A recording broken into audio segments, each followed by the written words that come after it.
Hi,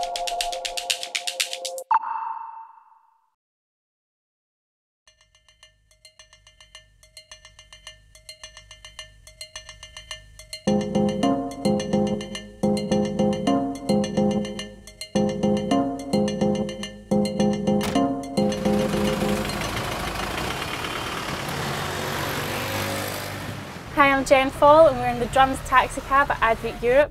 We're on our way to pick up Patrick Houihan, Head of Research at Yahoo, and we're going to talk to him about Gen Z and digital video.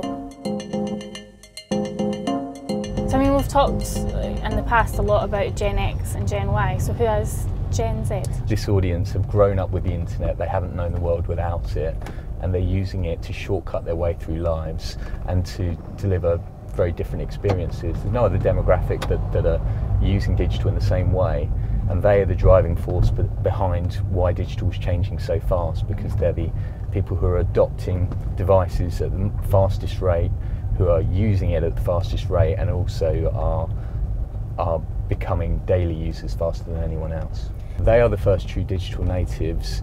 They're a little bit less brand loyal, so it means you have to work harder for them, and they are the audience that will use the internet to find what they want and get to something faster, and they'll use whatever means possible to do that.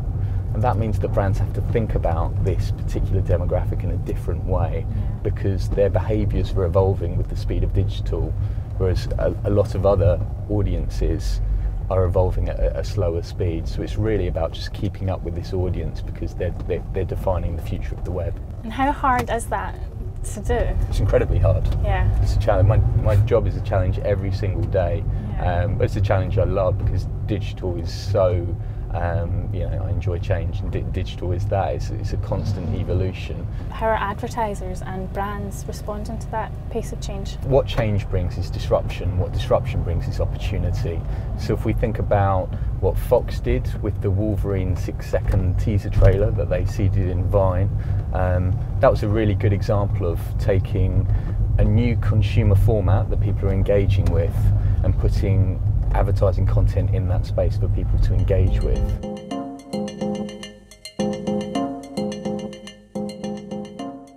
There are 19 million people who are engaging with video on a daily basis now in the UK, which is an astonishing number. If you think about a third of the country watches some form of digital video content every day. And if you think about that in the context of linear TV, that would add another 20% onto linear TV viewing every single day. If you look at the audio-visual consumption on a daily basis overall, huge opportunity for brands. The ad spends in video is already at 300 million. It's going to get to 1.2 billion by 2017. It's a very short space of time to see that number growing that fast. And the reason for that is brands understand that there's a huge opportunity here. And what we found from our research is the opportunities really around that short form content in device spaces. From the research, we found the importance of genre in dictating what video people chose.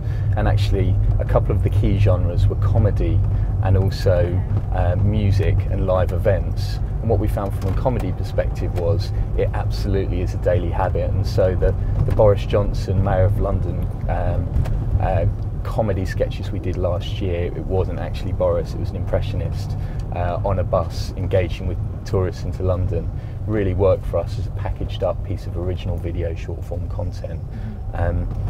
From a music perspective, the really interesting thing here was that people want to see music in terms of short form content and want to be able to consume it in a video format.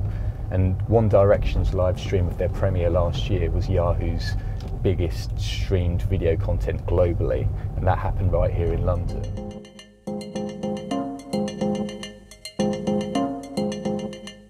What are you seeing in wearables? It's a really interesting topic, and it is, I guess it's almost a part of this broader Internet of Things theme that's really came out in 2014.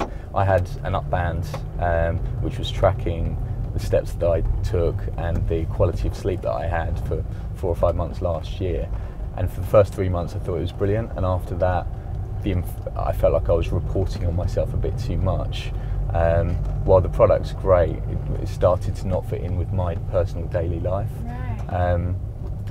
But that's me. So I think you know, wearables in the same way as broader digital really fits in with the needs of somebody from a daily perspective. I certainly don't suggest that I'm representative of all people who are wearing wearables, but that was my experience.